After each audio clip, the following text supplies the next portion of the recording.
نحمده ونصلي على رسوله الكريم أما بعد فأعوذ بالله من الشيطان الرجيم بسم الله الرحمن الرحيم الحمد لله الذي أنزل على عبده الكتاب ولم يجعل له عوجا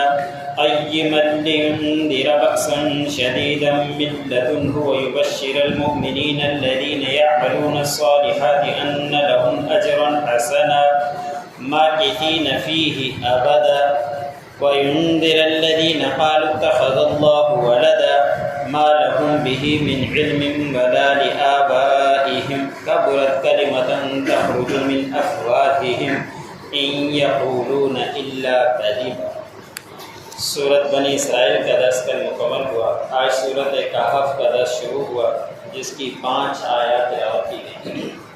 یہ سورت مکے کے اندر نازل ہوئی۔ اس سے پہلے مفسر نے لکھا ہے کہ 68 صورتیں نازل ہو چکی تھی۔ نزول کے اعتبار سے اس کا 69واں نمبر ہے۔ اس صورت کے اندر 110 آیات ہیں اور 12 رکوع ہیں۔ اس صورت کے شان نزول کے بارے میں مفسرین نے لکھا ہے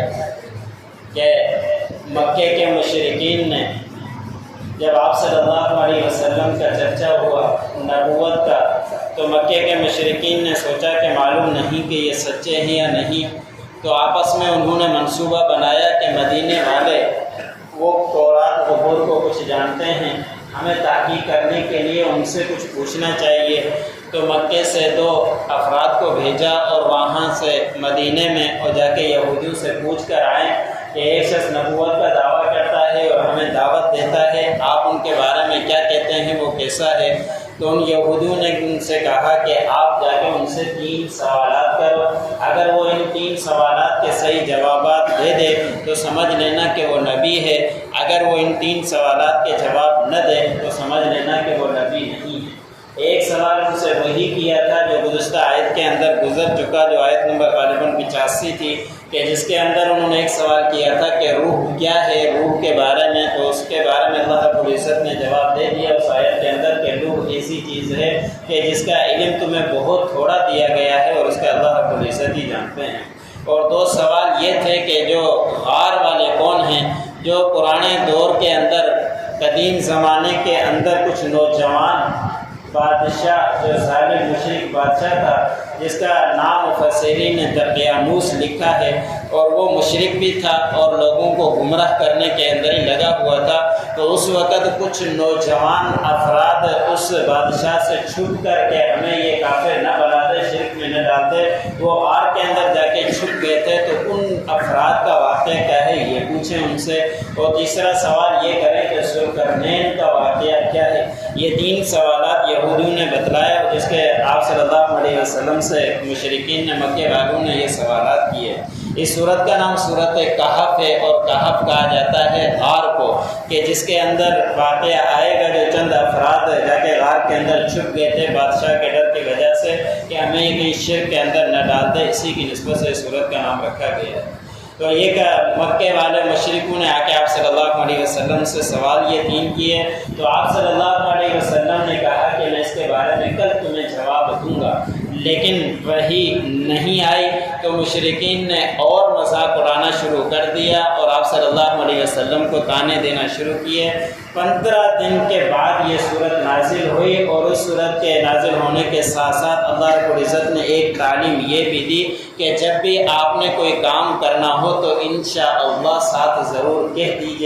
دیا کریں کہ اس سے اللہ رب العزت اگر چاہے گا تو پھر ہوگا، آپ نے انشاءاللہ نہیں کہا تھا، اس وجہ سے کچھ دن وحی کے اندر تاخیر ہو گئی۔ آئندہ کے لیے تعلیم بھی دے دی کہ جب بھی کوئی کام کرنا ہو، منصوبہ بنانا ہو، تو اس وقت اپنے کام کے ساتھ انشاءاللہ کہہ دیا کریں کہ اگر اللہ رب العزت نے چاہا تو ایسا ہو جائے گا۔ تو یہ سوالات ان سے کیے تھے جن کا تذکرہ آگے چل کر آئے گا، جوابات بھی آگے آئیں گے۔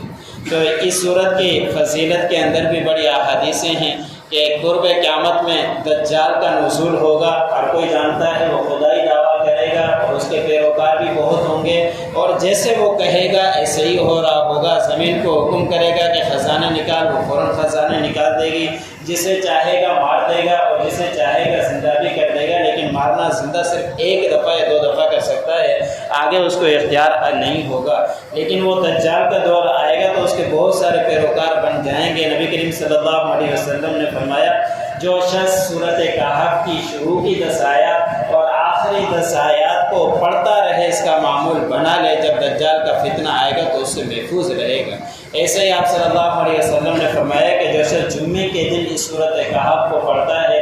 اگلے جمعے تک اس کو کوئی بڑا فتنہ نہیں آئے گا۔ اگر کوئی بڑا آزمائش فتنہ آئی تو یہ محفوظ رہے گا، یہاں تک کہ آپ صلی اللہ علیہ وسلم نے فرمایا اگر جمعے سے جمعے تک دجال کا فتنہ آیا بھی تو یہ محفوظ رہے گا، دجال کا فتنہ اس کو کوئی نقصان نہیں پہنچا سکتا۔ تھوڑا وقت لگتا ہے، سورت لمبی ہے، لیکن اگر اس کا ماحول بنا لیں تو ہم بڑے بڑے فتنوں سے محفوظ ہو سکتے ہیں۔ اس صورت کے پہلی جو آیت نازل ہوئی اس کے اندر اللہ رب العزت نے فرمایا کہ تمام تعریفیں اللہ کے لیے ہیں جس نے اپنے بندے کی طرف یہ کتاب نازل فرمائی، اور اس کتاب کے اندر ذرا برابر بھی ٹیڑھا پن نہیں ہے، کچی نہیں ہے، نہ الفاظ کے اندر نہ بلاغت کے اندر، سارا کا سارا اللہ رب العزت نے صحیح طریقے سے اس کو نازل کیا ہے، اور یہ نازل درست طریقے پر ہوا ہے تاکہ اس قرآن پاک کے ذریعے سخت عذاب سے ڈرایا جائے۔ اللہ کے پاس سے یہ قرآن پاک آیا ہے، آپ صلی اللہ علیہ وسلم کے پاس، اور نبی کریم صلی اللہ علیہ وسلم کو یہ تعلیم دی اللہ رب العزت نے کہ آپ ان کو سمجھائیں، جو ایمان لے کر آئے ان کو خوشخبری دے دیجئے، اور جو کوئی نیک اعمال کرے ان کو بھی خوشخبری دے دیجئے کہ بے شک ایسے لوگوں کے لیے اچھا اجر ہے قیامت کے دن، دنیا کے اندر بھی ان کے لیے اچھا اجر ہے۔ آپ صلی اللہ علیہ وسلم نے فرمایا کہ جو ایک نیکی کرے اس کو 10 نیکیوں کا اجر ملتا ہے، اور جو فی سبیل اللہ ہو تو آپ صلی اللہ علیہ وسلم نے فرمایا کہ اس کو 70 گنا اضافہ 700 گنا اضافہ ملتا ہے۔ مفسرین نے یہاں تک لکھا ہے کہ جب کوئی نماز کے لیے آ رہا اور اس کے بعد جب واپس جا رہا، اس کے واپس جانے کا بھی اجر ملے گا، اور نیت اگر یہ کر کے آیا کہ درس ہوتا ہے، تعلیم ہوتی ہے، میں اس کے اندر بیٹھوں گا تو اس کے ہر قدم کے اوپر نیکیوں کا اضافہ ہی ہوتا ہی رہتا ہے۔ تو ہمیں آتے ہوئے بھی نیت یہی کرتے ہوئے آنے چاہیے تاکہ ہمارے نیکیوں کے اندر ہر قدم کے اوپر نیکی ہمیں ملتی رہے۔ ابھی نیکیوں کی قدر نہیں ہے، لیکن قیامت کے دن ان نیکیوں کی بہت بڑی قیمت بن جائے گی۔ اس وقت ہمیں احساس ہوگا ہمیں بہت ساری نیکیاں کمانی چاہیے، کہ جب جو واقعہ مشہور ہے کہ ایک شخص ایک نیکی کے لیے وہاں پریشان ہو رہا ہوگا، اپنے قریب والوں کے پاس بھی جائے گا لیکن اس کے اپنے قریب بھی نہیں دیں گے، اس لیے قیامت کے دن بڑی نیکیوں کی قدر ہوگی، جتنا ہو سکے ابھی نیکیاں کماتے رہیں۔ پھر اللہ رب العزت نے فرمایا کہ وہ ہمیشہ اس کے اندر رہیں گے، جو نیکیاں کر کے آئیں گے ان کے لیے وہ کبھی بھی ختم ہونے والی نہیں ہوگی۔ دنیا کے اندر جتنا بھی بھلا ہو جائے لیکن ایک نہ ایک دن وہ ختم ہونے ہی والا ہوتا ہے، لیکن آخرت والی کبھی بھی ختم نہیں ہوگی۔ تو اللہ رب العزت نے فرمایا کہ ڈرائیں ان لوگوں کو جنہوں نے اللہ رب العزت کے طرف اولاد کی نسبت کی۔ حدیث قدسی ہے کہ اللہ رب العزت نے فرمایا، بخاری شریف کے اندر حدیث ہے کہ لوگ بندے گالیاں دیتے ہیں اللہ رب العزت کی طرف، تو وہ کیسے؟ تو حضرت صلی اللہ علیہ وسلم نے فرمایا کہ اللہ فرماتے ہیں کہ میری طرف اولاد کی نسبت کرنا وہ ہے کہ اللہ رب العزت کو گالی دینا ہے۔ تو اولاد اللہ رب العزت اولاد سے پاک ہے، ان کی طرف اولاد کی نسبت کرنا حرام ہے۔ تو اللہ رب العزت نے فرمایا کہ نہیں ہے ان لوگوں کے پاس ایسا علم کہ جس کی طرف یہ اولاد کی نسبت کرتے ہیں، اور نہ ان کے آبا و اجداد کے پاس اس بات کا علم تھا۔ یہ بڑی ہی بھاری بات نکالتے ہیں اپنے منہ سے، زبانوں سے، جو اللہ رب العزت کی طرف اولاد کی نسبت کرتے ہیں، یہ سراسر اللہ رب العزت نے فرمایا کہ صرف جھوٹ ہی بولتے ہیں۔ الحمدللہ الذی انزل علی عبدہ الکتاب، تمام تعریفیں اس اللہ کے لیے ہیں جس نے نازل کی اپنے بندے کے اوپر کتاب، ولم یجعل لہ عوجا، اور اس کتاب کے اندر ذرا برابر بھی ٹیڑھا پن نہیں ہے، کچی نہیں ہے۔ قیما لینذر باسا شدیدا،